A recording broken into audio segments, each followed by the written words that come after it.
Hi everyone, welcome back to my YouTube channel.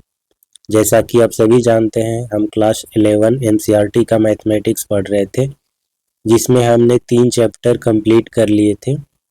Last chapter हमने trigonometric function पढ़ा। आज हम स्टार्ट करने वाले हैं chapter 4 principle of mathematical induction. ये जो चैप्टर है, इसमें हम जानेंगे कि अगर कोई स्टेटमेंट दिया गया है या कोई थ्योरम दिया गया है जिसमें n इन्वॉल्व है, जहां n क्या होगा, एक पॉजिटिव इंटीजर या नेचुरल नंबर होगा, तो उसे प्रूव करने का टेक्निक हम जानेंगे। मैथमेटिकल इंडक्शन बेसिकली एक टेक्निक है जिसमें हम किसी स्टेटमेंट या थ्योरम जिसमें n इन्वॉल्व होता है, n बेसिकली नेचुरल नंबर होता है, उसे प्रूव करते हैं। ठीक है, इसमें 3 स्टेप होते हैं। n इक्वल टू 1 के लिए या जो भी स्टार्टिंग स्टेप होगा, जो भी कंडीशन दिया होगा, उसके अकॉर्डिंग हम पहला स्टेप प्रूव करते हैं। फिर n इक्वल टू k के लिए ट्रू मान करके k प्लस 1 के लिए उसे प्रूव करते हैं, यानी कि जनरलाइज कर देते हैं उसे। ठीक है, इसका हायर मैथमेटिक्स में भी यूज है, जहाँ पर भी ऐसे थ्योरम आपको देखने को मिलेंगे जहाँ पर n इन्वॉल्व होगा, वहाँ पर इंडक्शन का यूज किया जाता है। तो चलिए स्टार्ट करते हैं। सबसे पहले हम जानते हैं इंडक्टिव और डिडक्टिव मेथड क्या होता है। So inductive method from specific to general होता है। ठीक है, इसका मतलब क्या है? इसका मतलब है कि आप कोई रूल किसी स्पेसिफिक केस पर अप्लाई करते हैं। ठीक है, और ऐसे अलग अलग स्पेसिफिक केस पर अप्लाई करने के बाद आप कुछ ऑब्जर्व करते हैं और उससे कुछ कंक्लूजन निकालते हैं, उसे जनरलाइज कर देते हैं। उदाहरण के लिए अगर मैं कहूँ तो मैं आपको बहुत सारे ऑड नंबर देता हूँ, 1, 3, 5, 7, 9, 11, 13। ठीक है, और आपसे कहता हूँ कि कोई भी 2 ऑड नंबर लेकर के आप उसे जोड़ो। आप क्या करते हैं, 1 प्लस 3 को ऐड करते हैं, आप देखते हैं कि कितना आया, 4 आया। ठीक है, फिर आप क्या करते हैं, 3 प्लस 5 को ऐड कर कर देखते हैं, आपको मिलता है 8। फिर आप 3 प्लस 7 को ऐड करते हैं, आपको मिलता है 10। अब 5 प्लस 7 चेक करते हैं, आपको मिलता है कितना, 12। ठीक है, तो अब आप देख रहे होंगे कि जब भी हम 2 नंबर को उठा रहे हैं, और ये जितने भी नंबर है क्या है, ऑड नंबर है, क्योंकि मैंने आपको ऑड नंबर ही दिए, तो इससे जब भी आप देखते हैं कि 2 ऑड नंबर को हम जोड़ रहे हैं तो हमें क्या मिल रहा है, एक इवन नंबर। ठीक है, तो अब क्या कंक्लूजन निकालते हैं इससे? इससे ये कंक्लूजन निकलता है कि sum of 2 odd number is even. ठीक है, इससे कंक्लूजन आप ये ड्रॉ करते हैं कि sum of 2 odd number is even, ये हमेशा होता है। ठीक है,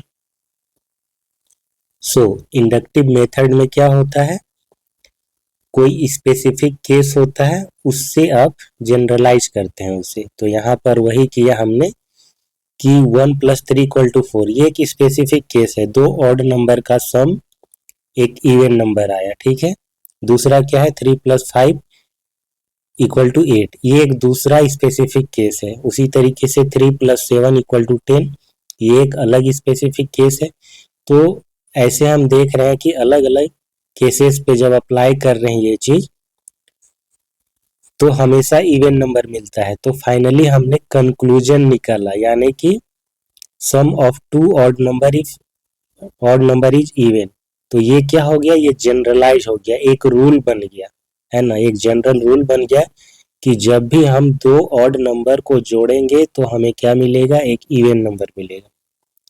तो ये हुआ इसका मतलब इंडक्टिव मेथड में स्पेसिफिक टू जनरल होता है। डिडक्टिव मेथड में क्या होता है, इसमें जनरल टू स्पेसिफिक होता है। तो इसमें एक जनरल रूल दे दिया जाता है, रूल या फॉर्मूला। ठीक है, और उस फॉर्मूला को आप अलग अलग केसेस पे अप्लाई करते हैं। उदाहरण के लिए हम कह सकते हैं कि sum of n natural number, sum of n natural number क्या होता है, n into n plus one divided by two, ये होता है, एक फॉर्मूला होता है। तो ये एक जनरलाइज हो गया, ठीक है।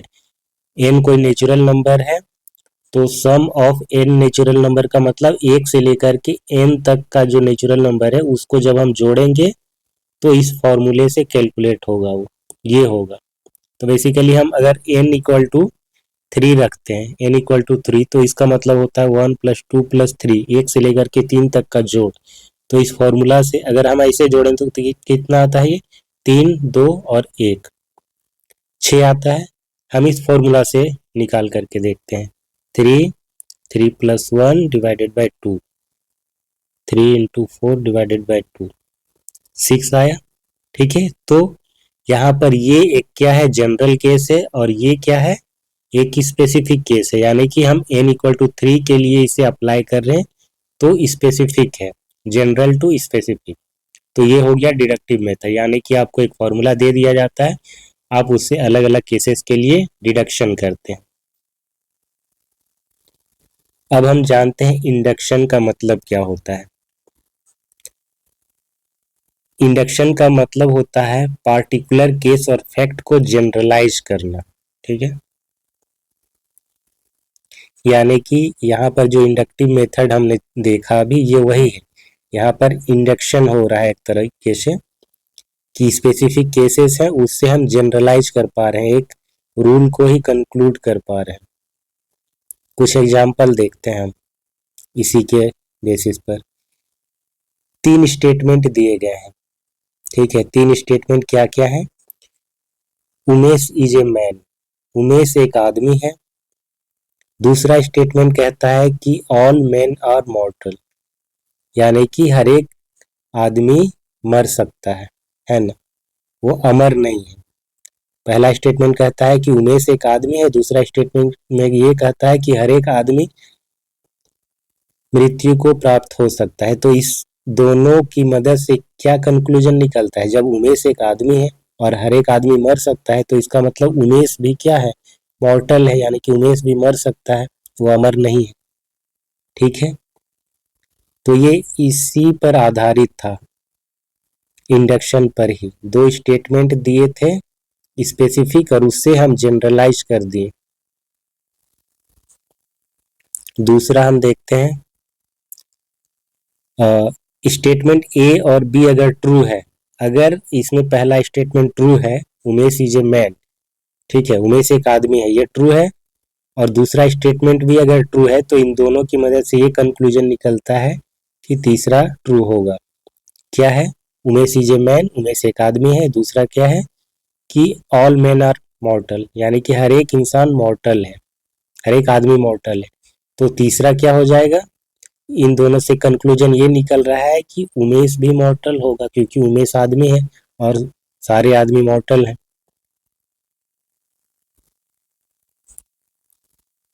ठीक है।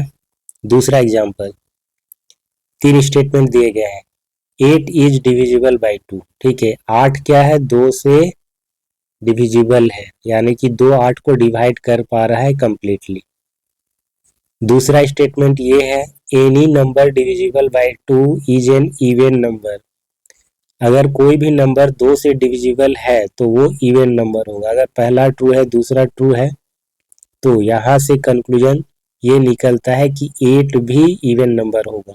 8 2 से डिविजिबल है, ये कह रहा है। दूसरा में ये कह रहा है कि कोई भी नंबर अगर 2 से डिविजिबल है तो वो एक इवन नंबर होगा, ठीक है। 8 तो 2 से डिविजिबल है, तो इसीलिए 8 क्या हो जाएगा, इवन नंबर होगा। तो इन दोनों की मदद से हम तीसरे को कंक्लूड कर पा रहे हैं।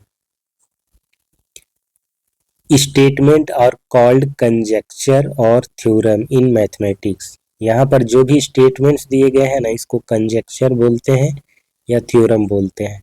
आगे थ्योरम्स को प्रूफ करने के लिए कई बार इंडक्शन का यूज किया जाता है, प्रिंसिपल ऑफ मैथमेटिकल इंडक्शन, है ना। सारे थ्योरम डेफिनेशन की मदद से ही प्रूफ हो ऐसा जरूरी नहीं है। कभी कभी क्या होता है कि इंडक्शन की मदद से हम आसानी से कर पाते हैं। तो ये एक टेक्निक है स्टेटमेंट और थ्योरम को प्रूव करने का।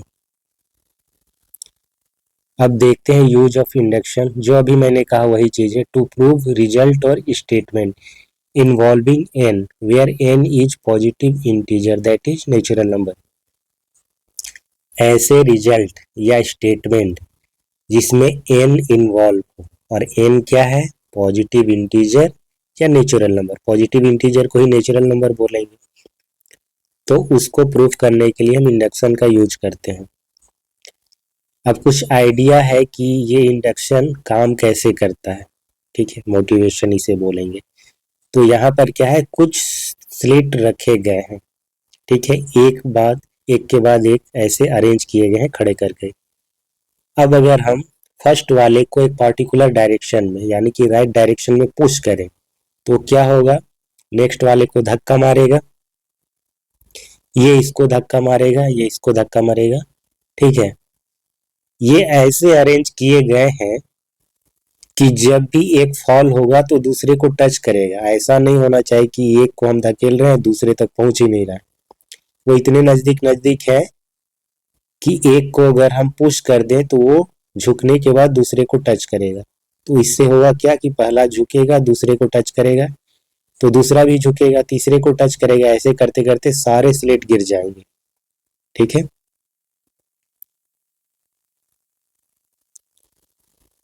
सो स्लेट या tile, first tile is pushed in the right direction. Right direction में इसे पुश किया गया है। सो जितने भी टाइल्स हैं सारे गिर जाएंगे। अब सारे टाइल्स गिरेंगे इसकी श्योरिटी के लिए, है ना, सारे टाइल्स गिर जाएंगे इसकी श्योरिटी के लिए हमको बस इतना जानना जरूरी है कि फर्स्ट टाइल गिर रहा है। फर्स्ट टाइल को जब आपने पुश किया तो वो गिरना चाहिए। अगर फर्स्ट टाइल को पुश करते हैं वो गिरता ही नहीं है, या फिर आप इसे पुश ही नहीं करते हैं तो बाकी कैसे गिरेगा। लेकिन अगर आप फर्स्ट टाइल को पुश करते हैं और वो गिर रहा है, ये आपको पता चल रहा है, तो सारे टाइल्स गिरेंगे। इससे ये कंक्लूजन निकल जाता है। In the event that any tile falls its successor necessary fall. Successor का मतलब उसके नेक्स्ट वाला हो जाता है, ठीक है। इसका सक्सेसर क्या होगा, इसका सक्सेसर नेक्स्ट वाला होगा, इसका प्रीडिसेसर इससे पहले वाला को बोला जाता है, ठीक है। तो इसका सक्सेसर ये वाला हो जाएगा और इसका प्रीडिसेसर ये वाला बोलेंगे। तो ये सारे टाइल गिरेंगे, इसकी श्योरिटी के लिए हमें बस इतना जानना है कि फर्स्ट टाइल को जब हम पुश कर रहे हैं तो वो गिर रहा है, तो ऑटोमेटिकली वो क्या करेगा, बाकी को भी पुश करेगा। सेट ऑफ नेचुरल नंबर के बारे में जानते हैं। सेट ऑफ नेचुरल नंबर, क्योंकि हम इसका यूज करेंगे, यहाँ पर n इन्वॉल्व होगा, इसको भी जानना जरूरी है। सेट थ्योरी डिस्कस करते वक्त हम ये पढ़ चुके हैं कि n क्या होता है, काउंटिंग नंबर होता है, 1 2 3 इंफिनिटी तक जाता है, और ये सबसेट होता है R का, set of real number R का। ये एक ऑर्डर्ड सेट होता है। ऑर्डर सेट कहने का मतलब है कि इसके सारे एलिमेंट ऑर्डर्ड है, एक के बाद ही दो आता है और दो के बाद ही तीन आता है, तीन पहले नहीं आ सकता दो के पहले, ठीक है। और अगर, क्योंकि वन बिलोंग्स टू n है, ठीक है, वन बिलोंग्स टू n है, और कोई भी नंबर अगर n बिलोंग्स टू n है, कोई एक number n belongs to n है, तो फिर n+1 भी कैपिटल N में होगा, ठीक है। इसी को बोलते हैं ऑर्डर्ड सेट। ऑर्डर्ड का मतलब है कि जो पहला एलिमेंट इसमें है n में, और कोई दूसरा एलिमेंट अगर आप मान लेते हैं रेंडमली, ठीक है, आपको एक आर्बिट्रेरी एलिमेंट ले लेते हैं n बिलोंग्स टू n, तो उससे क्या होगा, n+1, यानी कि उसके जस्ट बाद वाला भी उसमें होगा। यही है इसका मतलब ऑर्डर सेट का। अब हम जानेंगे प्रिंसिपल ऑफ मैथमेटिकल इंडक्शन कहता क्या है। Suppose there is a given statement Pn, यहाँ पर स्टेटमेंट को Pn से डिनोट किया जाएगा, ठीक है। जो भी स्टेटमेंट दिया जाएगा उसे Pn से डिनोट किया जाएगा। यहाँ पर जो n इन्वॉल्व है ना, ये नेचुरल नंबर है, ठीक है, natural number n, such that the statement is true for n = 1, ठीक है। n इक्वल टू 1 के लिए, क्योंकि सेट ऑफ नेचुरल नंबर है, 1 से स्टार्ट होता है, बट वो बदल भी सकता है, कभी कभी कंडीशन लग जाएगा कि n ग्रेटर इक्वल टू 4, ठीक है, ऐसा भी हो सकता है। तो इन जनरल हम मान ले रहे हैं कि अगर n इक्वल टू 1 के लिए ट्रू है तो हम उसको बोलेंगे कि P1 ट्रू है। बेसिकली n इक्वल टू 1 को हम यहाँ पर रख दिए, ठीक है, तो क्या बोलेंगे कि P1 ट्रू है। दूसरा step, if the statement is true for n equal to k, n equal to 1 के लिए ट्रू होगा तो हम n इक्वल टू k के लिए ट्रू मान लेंगे, ठीक है, मान लेंगे कि n इक्वल टू k के लिए ट्रू है। उसके बाद फिर हमें n equal to k plus 1 पर भी ट्रू दिखाना होता है। n इक्वल टू 1 के लिए ट्रू होगा, n इक्वल टू k के लिए ट्रू मान लेंगे और n equal to k plus 1 के लिए हम ट्रू दिखा देंगे। तो इससे क्या हो जाएगा, n क्या है, नेचुरल नंबर को रिप्रेजेंट कर रहा है, तो इससे ये कंक्लूजन निकल जाता है कि ये जो स्टेटमेंट है वो सारे के सारे नेचुरल नंबर के लिए ट्रू है ना। Pn is true for all positive integer, यानी कि नेचुरल नंबर। अब इसकी कुछ प्रॉपर्टीज है, उसको जान लेते हैं। पहला जो स्टेप है 1, उसको क्या बोलते हैं, 1 इज सिंपली ए स्टेटमेंट और फैक्ट, ठीक है, वो फैक्ट होगा, जो स्टेटमेंट होगा उसमें पहला स्टेप फैक्ट होगा, क्योंकि n इक्वल टू 1 के लिए ऑब्वियसली वो ट्रू होगा, या जो भी होगा केस, अगर n इक्वल टू 4 से स्टार्ट हो रहा है तो उसके लिए ट्रू होगा, तो उसको हम सिंपली क्या बोलेंगे कि एक फैक्ट है, एक ट्रू है। यहाँ पर सिंपली वो एक स्टेटमेंट है, ठीक है। तो अगर स्टेटमेंट हमारा ऐसा कहता है कि वो ट्रू है सारे n ग्रेटर इक्वल टू 4 के लिए, तो हमारा जो पहला स्टेप हो जाएगा ना, वो n इक्वल टू 4 से स्टार्ट होगा। First step will start from n equal to 4। दूसरा प्रॉपर्टी ये कहता है कि जो 2 है, स्टेप 2, वो कंडीशनल प्रॉपर्टी है, यानी कि it does not assert that given statement is true for n equal to k, यानी कि जो स्टेटमेंट है वो n इक्वल टू k के लिए ट्रू नहीं है, मतलब ट्रू है ऐसा जरूरी नहीं, ठीक है, ये बिल्कुल भी assert नहीं कर सकते हैं कि n इक्वल टू k के लिए वो ट्रू है, हम मानते हैं उसे, ठीक है। अगर वो ट्रू है n इक्वल टू k के लिए, अगर n इक्वल टू k के लिए ट्रू है, तब k प्लस 1 के लिए भी ट्रू होगा। इस स्टेप को बोलते हैं इंडक्टिव स्टेप, ठीक है, इस स्टेप को क्या बोलते हैं, इंडक्टिव स्टेप। और इस स्टेप में जो हमारा एजम्पशन है ना कि n इक्वल टू k के लिए ये स्टेटमेंट ट्रू है, इस पार्टिकुलर एजम्पशन को बोलते हैं इंडक्टिव हाइपोथेसिस। समझ गए। अब एक एग्जांपल अब देखते हैं, ठीक है। हम क्या करते हैं कि जितने पॉजिटिव इंटीजर है उसका स्क्वायर, या ऐसे समझते हैं जितने भी ऑड नंबर है उनका सम,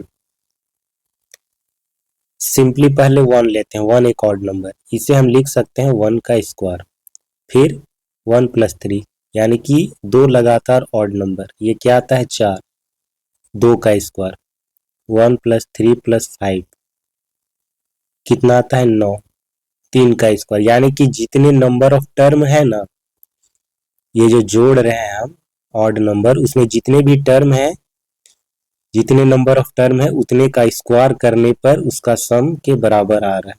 नेक्स्ट अगर हम देखें 1 प्लस 3 प्लस 5 प्लस 7 तो कितना आ जाएगा, 7 5 12, 3 15 और 1 16, तो 4 टर्म है, इसमें 4 नंबर है, तो ये 4 का स्क्वायर के बराबर होता है।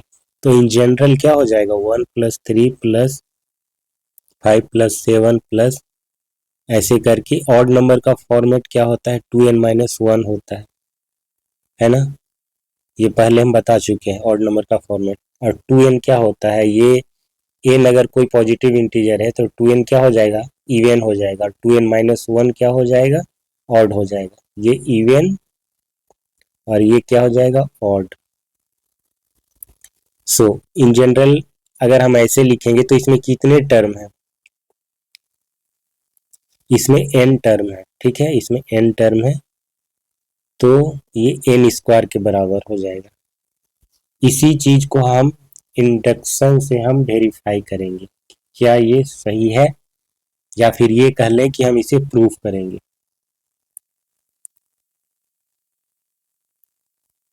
तो चलिए इसे प्रूफ करते हैं। ठीक है, तो स्टेप वन इसे क्या बोलते हैं, बेसिक स्टेप, इसको बेसिक स्टेप बोलते हैं। सो ये तो ऑब्वियस है, ऑब्वियस क्या है कि एक ही नंबर लिए हैं, ठीक है, हम एक ही ऑर्डर नंबर लिए हैं 1, तो ये तो 1 के स्क्वायर के बराबर होगा, ठीक है, तो ये इसीलिए ऑब्वियस है। तो हमारा जो स्टेटमेंट होगा यहाँ पर, एक मिनट, हम इस स्टेटमेंट को माने ही नहीं है, इसे हम पीएन मानते हैं, ठीक है, ये हमारा स्टेटमेंट है, इसे हम प्रूफ करना चाहते हैं, ठीक है। अब आगे बढ़ते हैं। तो पहला स्टेप बेसिक स्टेप, यहाँ पर ऑब्वियसली क्या है, फैक्ट क्या है कि जो एक ऑड नंबर है 1, वो 1 के स्क्वायर के बराबर है, ठीक है। तो इससे ये हम कह सकते हैं कि जो हमारा स्टेटमेंट है वो n इक्वल टू 1 के लिए ट्रू हो रहा है, यानी कि P1 is true, P1 is true. दूसरा स्टेप 2, इसको बोलते हैं इंडक्टिव स्टेप।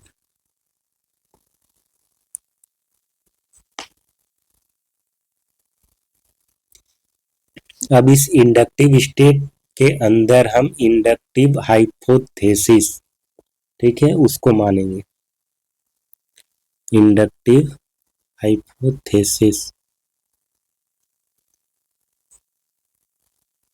ये क्या था, PK is true, A is true, that is given statement is true for n equal to k, यानी कि जो स्टेटमेंट दिया गया है ना, स्टेटमेंट क्या है हमारा, ये वाला स्टेटमेंट है, स्टेटमेंट या फॉर्मूला या कुछ भी कह लें आप इसे। सो ये n इक्वल टू के लिए ट्रू है ऐसा हम मान ले रहे हैं, तो फिर हमें क्या करना होगा, हमें ये प्रूफ करना होगा कि यही स्टेटमेंट n इक्वल टू के प्लस 1 के लिए भी ट्रू है, यानी कि P k plus 1 is true. We need to prove that P k plus 1 is true.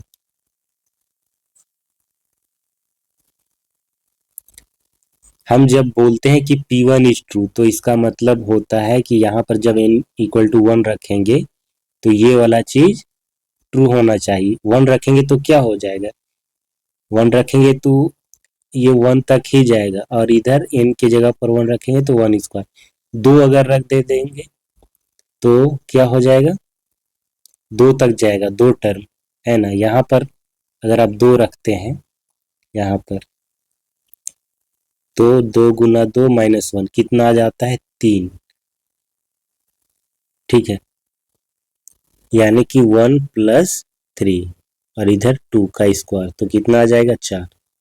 तो इस तरीके से रखना है, जब हम 1 के लिए ट्रू बोल रहे हैं यानी कि n इक्वल टू 1 के लिए वो ट्रू हो रहा है, ठीक है, P1 ट्रू है।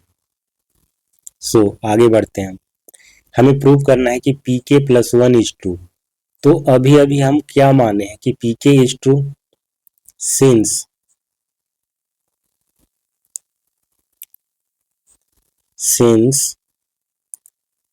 P k is true,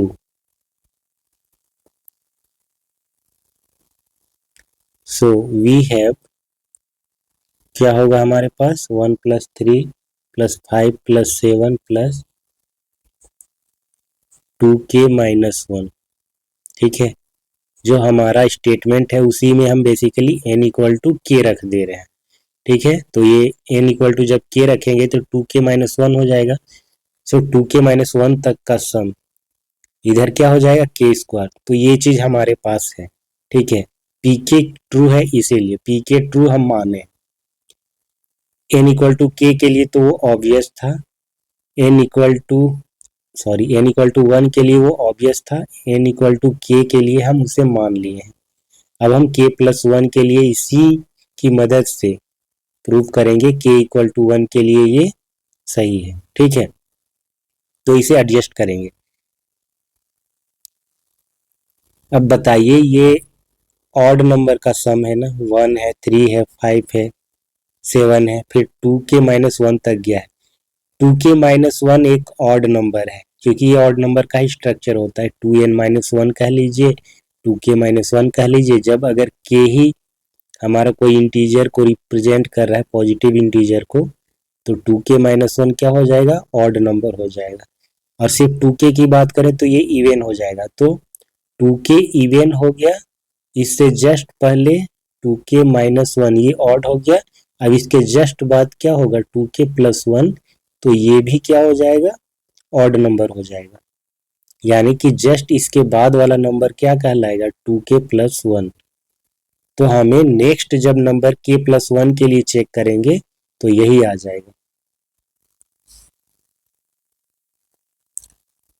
consider 1 plus 3 plus 5 plus ऐसे करते जाएगा प्लस 2k माइनस 1। अब इसके जस्ट बाद का नंबर क्या हो जाएगा, k प्लस 1 और 2k प्लस 1 होगा। दिए गए स्टेटमेंट से देखिए, n की जगह पर हम रख देंगे, क्या रखेंगे, k प्लस 1, क्योंकि k प्लस 1 के लिए हम चेक कर रहे हैं। ठीक है, तो बेसिकली हम वहीं पर रख रहे हैं इसे, 2k प्लस 1 माइनस 1। तो इधर क्या हो जाएगा, k स्क्वायर तो है ही पहले से, या ऐसा करते हैं, इससे कंफ्यूजन होगा। ठीक है, तो 2k माइनस 1 इसके जस्ट बाद का जो ऑड नंबर है, जो अभी हमने बताया कि 2k प्लस 1 होगा। ठीक है, इसके जस्ट बाद का नंबर, तो इधर भी ऐड कर रहे हैं हम 2k प्लस 1। बेसिकली ये जो स्टेटमेंट है, ठीक है, ये जो स्टेटमेंट है, इसी में हमने नेक्स्ट ऑड नंबर ऐड कर दिया। 2k माइनस 1 एक ऑड नंबर है, इसके जस्ट बाद 2k आता है तो ये इवन है, फिर इसके बाद क्या आता है, 2k प्लस 1, तो ये ऑड नंबर है। तो इसी को हम ऐड कर दिए दोनों तरफ। इससे होगा क्या कि ये जो स्टेटमेंट है हम इसको एडजस्ट कर पाएंगे, किसके लिए, k प्लस 1 के लिए। ये जो स्टेटमेंट है ये k के लिए, n इक्वल टू k के लिए। अब 1 plus 3 plus 5 plus 7 plus 2k minus 1। अब इस चीज को ना, 2k प्लस 1 है, इसको हम किसी तरीके से एडजस्ट कर पाएंगे, इस तरीके से 2n माइनस 1 के फॉर्म पर हम इसे लिखने की कोशिश कर रहे हैं।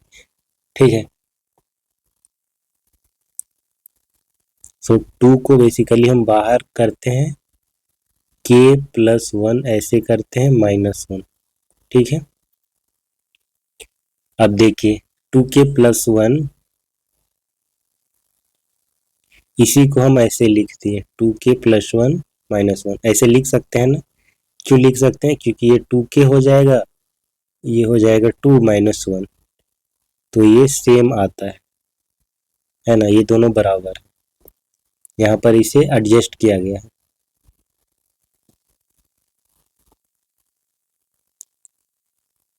समझ गए, तो राइट साइड फिर क्या हो जाएगा, k square plus 2k plus 1, ये बन जाएगा k प्लस 1 का होल स्क्वायर। अब आप यहाँ पर नोटिस कीजिए, इससे कंपेयर कीजिए।